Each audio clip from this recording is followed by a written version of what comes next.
to the 10th edition of the Cable Connect. I have two important guests with me today. Two individuals that participated in the Super Bowl and one Super Bowl champion. And the one that participated and didn't win was only 1 yard short. And so I have with me today Coach Eddie Robinson Jr. to my left and Coach Tyrone Poole to my right. And we're right on the heels of the Super Bowl. So guys, I want to hop right in and talk about your experience playing in the Super Bowl. Coming from an HBCU, getting the opportunity to work through your career and getting to the highest level that you could be, right? When you talk about the NFL Super Bowl, there are very few events, probably outside of the Olympics, that can rival that experience. So just kind of walk me through that experience as we're on the heels of the Super Bowl. Well, I think for me, it was my 9th year in the league, and I was playing with the team that had drafted me with Oilers/Titans. And so it was one of those experiences that, like, man, we finally made it to the Super Bowl. Because a lot of those guys I was drafted with, I had been teammates with them for some years. So it was just an excitement of finally getting there. The Super Bowl was in Atlanta. It was the last Super Bowl where they didn't have the bye week. So it was like, as soon as we beat Jacksonville in the AFC Championship game, it was like straight getting ready. So family was up there. It was a great atmosphere. I think Tina Turner was in the hallway. Wow. So I walked up and I was like, man, it was kind of like, that's Tina Turner. Like, all right, we got a game today. So it was like one of those things, but it went really quick. And so, but once we got up there, the thing I always tell people, and I tell my recruits, especially when parents are talking about coming to the game and supporting the team, it's like, I looked in the stands and I saw my mom and my grandmother. So my mom has been coming to all of my games. My grandmother was still coming to all of my games from Alabama State to the NFL. So for me, once I looked up in the stands and saw them, I was like, all right, this is just like playing at St. Roch Playground back in New Orleans. So it was like a common experience, and then just went out there and played football. So it was a great atmosphere, went all the way down to the last play. You always think, what else could you have done? And I say, hey, man, I couldn't have done anything else. So I enjoyed the experience. Would have wanted to win, but it was something that I always cherish as being a part of Super Bowl 34. Yeah, and I remember watching that game. I was in college at the time, and we were in the ballroom. And I just remember that last play, and wishing it went another way. But it was a great game. Great game. And I will always remember that experience. Coach Poole. Well, the one thing I remember from Super Bowl 38, we had two megastars, female-wise. We had Beyonce, who did the national anthem, and of course everybody remember Janet Jackson, right? So Well, hold on, Coach. So we talking about the Super Bowl, Right. Super Bowl 38, yeah. So Beyonce, what were you doing during the national anthem and the halftime? Well, just let me tell you this story. All right, okay. Now, I'm standing, of course, we were the home team, right?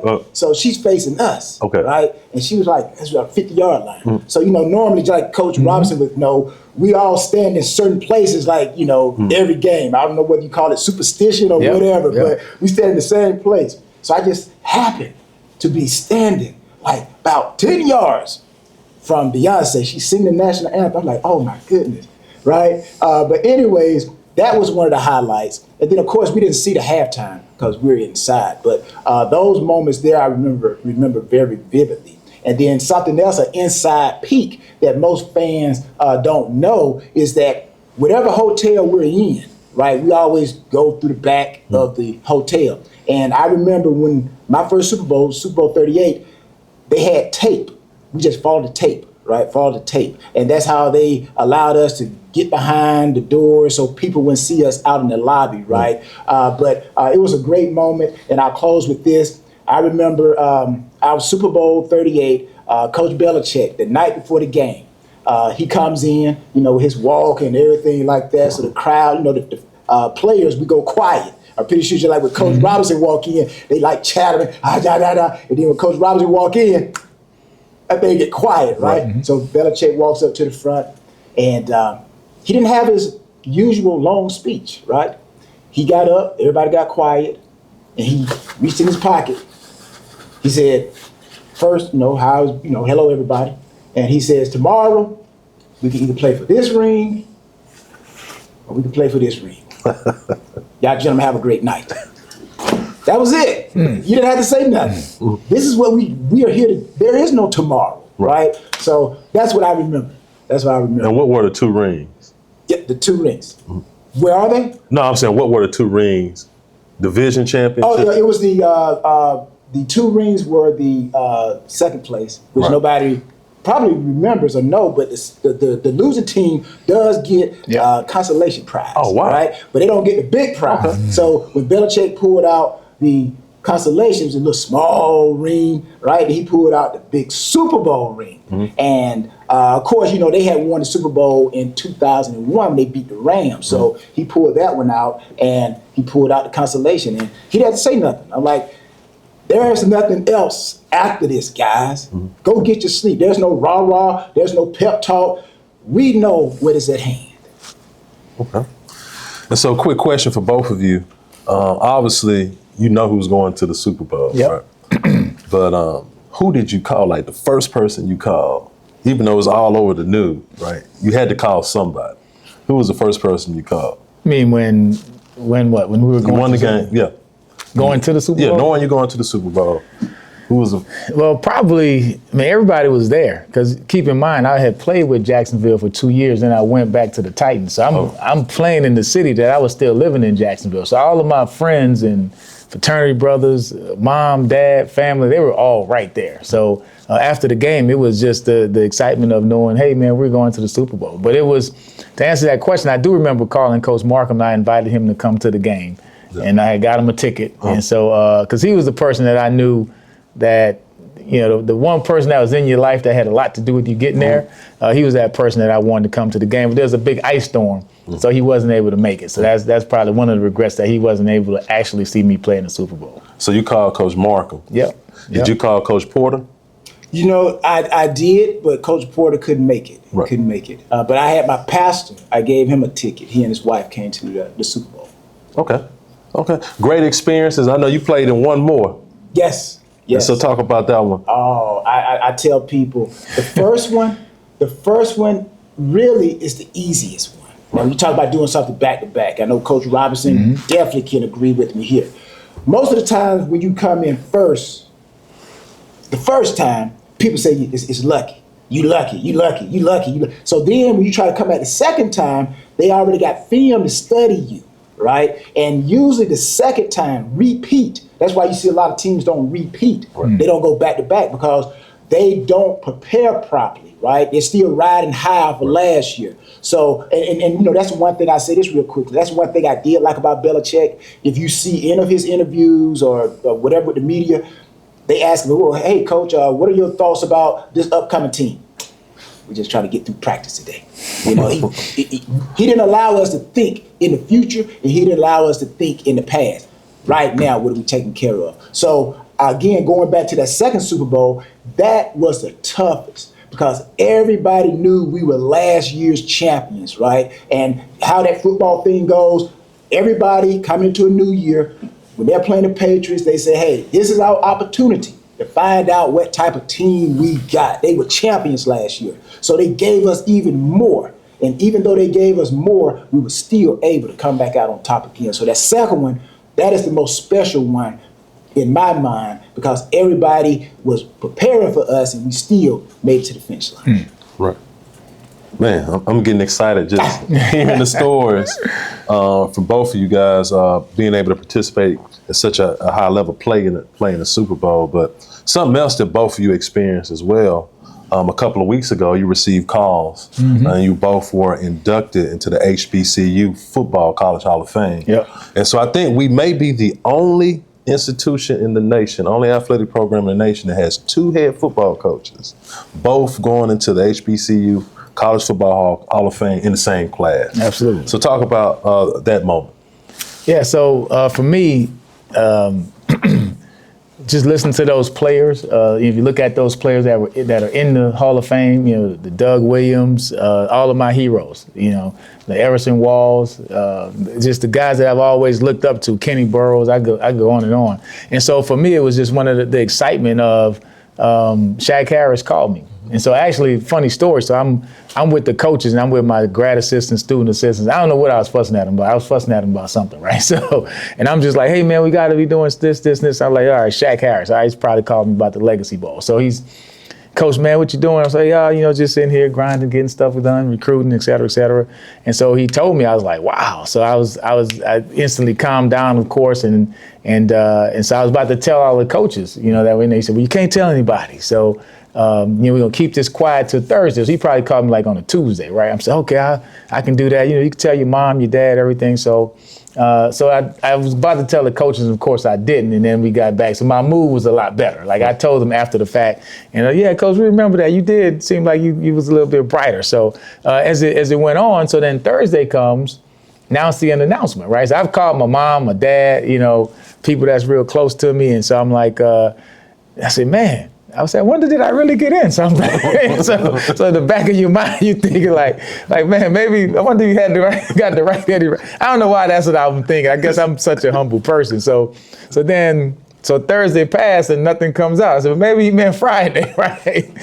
So the whole week passed. I really forgot about it. Right. So the next Thursday, we're sitting in the meeting, and then John Page is like, hey, coach, man, you in the Black College Football Hall of Fame. I'm like, oh, yeah. I was like, whoo. You know what I'm saying? Because now I'm thinking I didn't tell my mom and my dad, hopefully this thing is really about to happen. But so it was one of those moments that, you work hard. That's not the intention of when you're playing football, when you sign up to play in the SWAC and everything. But when you receive those awards, you just think about all the people that helped you. Coach Markham, Ricky Jones, all the guys on my team, Reggie Barlow, just a lot of great players. Darren Hardy, who was one of those guys that would push me to be great even when I didn't feel like practicing and stuff like that. So it's not just a tribute to me. It's everybody from Alabama State that helped me along the way.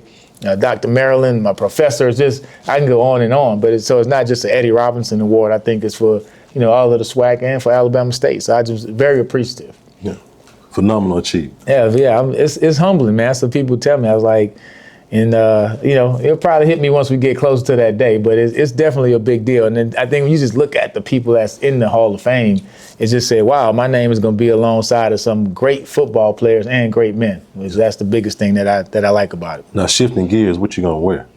I'll be looking good. I'll be dressed better than you for sure. Don't worry about that. we shall see. All right.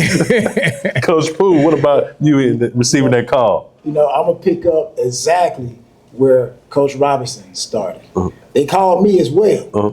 So I'm thinking, okay, it's coming out soon, but that's what they told me. So I'm looking. I didn't see nothing. I'm like, okay. Maybe, somebody gave me some wrong information. Maybe they got the wrong Tyrone, right? So I'm glad I wasn't the only one thinking that. Exactly. So Doug called me and he said, can I speak with Tyrone?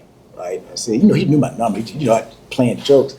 I said, hey, Doug, how you doing? He said, congratulations, man. You're into the Hall of Fame, right? I said, wow, man, because I had been on the list for a while, pretty sure like Coach Robinson, and now you're in, right? So it didn't hit me right then, just like when we won the Super Bowl. It didn't hit me right then. But then as I started to read news clippings, as the news clippings came out, just like with the Super Bowl, you wake up that next morning and you see it on TV, congratulations, New England, your Patriots are Super Bowl champion. Then you're like, hold on. So kind of like what Coach Robinson is saying, it'll probably hit me even more once that date gets here. I'm like, hold on. Wow, we're riding on the backs of people who established this game, right? Guys who played in the NFL who have set records, Walter Paytons, the Jerry Rices, and now here we are when people from years and years go into that hallway and they see Coach Eddie Robinson, right? Alabama State University's greatest, right? So it's like we're leaving a legacy to let people know that you can become whatever you want if you put the effort and the consistency to it. It's like I tell young people, it's not where you go, it's what you do where you are, right? Because greatness is inside of you. So again, it's a tremendous opportunity, and I congratulated Coach Robinson, and I'll close with this. He was walking on the field, we had practice. So I walked up to him, we embraced, and I said, you know what, I may not be a Q. We didn't come here in the same year in line, but we're HBCU Hall of Fame frats. Yeah. So what's up, frat? So, absolutely. We come in at the same year. Y'all Hall of Fame line, brother. Exactly. There you go. Speaking of that, what you gonna wear? Y'all gonna dress alike? I'm gonna wear black. Y'all gonna coordinate? Yeah, I'm gonna wear the black, and the great thing. See, I can wear black and gold because Fort Valley is blue and gold. Right. So we got black and gold here at ASU. So I'll be representing both families. I got you. I got you. Right. And then look, something else that both of you have in common that people don't know, right? And it's a very interesting story. Both of you walked on at Fort Valley. You walked on here at Alabama State. Both of you have a lot of appreciation for your head coach, Coach Porter, Coach Markham. Yep. So talk about that experience and how those coaches help you in terms of walking on a team, shaping you and developing you, not only to be successful, to go to the next level and play in the NFL, but both of you have been successful beyond that, right? And both of your head coaches now giving back, and you talk about the coach lot that helped shape your life. I'll let you go first because I've been going first the whole time. Again, like you said, I walked on. I took a loan out. To cover my tuition here at Fort Valley, right? But I believed in myself. So I walked on for track first because track, happened first. Then they had spring football. So they had, I walked on for spring football. Now, I never played defensive back in my life, never backpedaled. In high school, we ran the wing T. So I was a wing back, right? You put your best athlete at wing back, right? Because he could catch and run, right? But anyways, so when I got to Fort Valley, they didn't run the wing. They ran the I. So I go to the I back, right? I'm gonna play I back. So about the third day in spring practice, Coach Porter, and I'm gonna do my best imitation of Coach Porter's voice, God bless his spirit. So I come out, I got my big boy pads on and big old shoulder pads. I remember those. I go over to the running back, we're doing our drills, and Coach Porter says, Tyrone, Coach Brown wants you to come and work out with the defensive backs today. Now, I already quit football one time. Let me try to make me quit again, man. So, nevertheless, I went over. I'm backpedaling again, a big old thigh pad, big old knee pad. Because as a running back, you got on every pad you can put on, right? Especially HBCU, right? But so I backpedaled. My first year, I just covered off of talent, just quickness and skills. And around about my junior year, I started developing the game, right? And that's when the mind started to catch up with the body. And then I started to see scouts coming and, watching. And some of my teammates say, hey, Poole, man, the Browns, they come here to watch you, man. They asked about you. So to walk on and then to be able to control my destiny, right? That's why I tell people, what you want is already inside of you. You may have to go over some obstacles and hurdles, but at the end of the day, it's up to you whether you give up or not. So it's I look back on it, and again, Coach Porter, God bless his spirit, but yeah, Tyrone, Coach Brown wants you to work. I never backpedaled in my life, man. But you know what? I did it, and like they say, the rest is history. Wow. What about you, Coach? Well, very similar. I walked on also, as you know, and my first year, it's Coach Markham's second year, so we just needed a lot of players. He was pretty much taking anybody who, if you probably had a pulse and could get into school, you were on the football team. So it was a whole bunch of us out there, super long training camp. We had a couple people get hurt on the offensive line. So I played defensive end, but then I did some offensive guard in high school because we did a lot of pulling and stuff like that. And so I'm thinking, hey, I'm gonna be a defensive end. I'm done with this offensive line stuff. So he's like, Coach, Eddie Robinson played a little offensive line in high school. We had a couple people get hurt. So it turned out to go over there one day. And then for me, I'm just going full speed. I could have probably had a bad attitude about it, but I'm like, hey, this is my opportunity, I'm gonna go full speed. So I actually ended up playing on the offensive line. The guy, Brad Baxter, who was the all-swag running back, was probably bigger than me. I was about 230, Blair was about 240. And so my first year was going through that. It was tough. So in my mind, I'm thinking like, man, this is not what I really signed up for. So that in that spring, I moved to defense, to linebacker, and then started working on the back pedal. And Coach Harper was one of those guys, my defensive coordinator, who really saw a lot in me. But one thing about Coach Markham, you're talking about the legacy of him and him making an impact. One thing he would always tell us, and I'm gonna have to use my Coach Markham voice. He said, son, if you do everything I tell you to do, I'll make you better than you ever dreamed you could be. And he go, oh, and then he started laughing, right? So, but for me as a kid, kind of like Tyrone is saying, I just did whatever my coaches told me. I didn't really question it. You know, sometimes I didn't understand it, but he just told me, if you do everything I tell you to do, I'll make you better than you ever dreamed you could be. It was my dream to play in the NFL since I was 8 years old. And so at times I tell people, when I tell kids, at times that dream was like, whoo, that dream is far away. You know what I'm saying? Because you think you're a walk-on offensive lineman and you're like, man, I'm playing out of position. How am I gonna get to the NFL playing offensive line? I can't get to 300 pounds. But then I moved to linebacker and start playing a little better, and I make an All-American team, All-Conference, and he was one of those guys that just kept pushing me and encouraging me and would tell me, hey, this is the opportunity. Like you said, the scouts are coming, him and Coach McKenzie. And once I realized and I started to really sniff it and realize that this could happen, it's like, man, I mean, I already had a really good work ethic, but at that point, you asked the guys on my team, it was one of those things that I made it in the NFL because of work ethic. Yeah, I had the right amount of talent.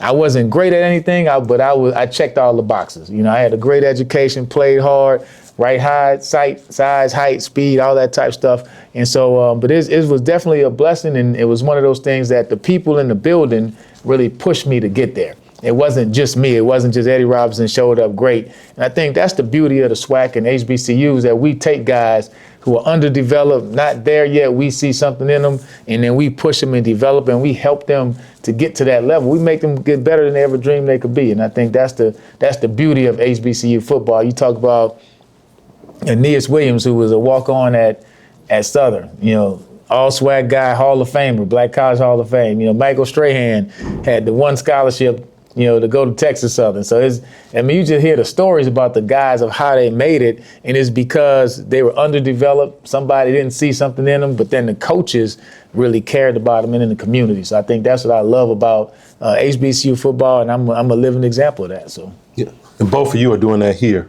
Absolutely. Right now at the Alabama State University. So we'll close with this. Give me one word from Coach Markham, one word from Coach Porter that resonated with you throughout your career.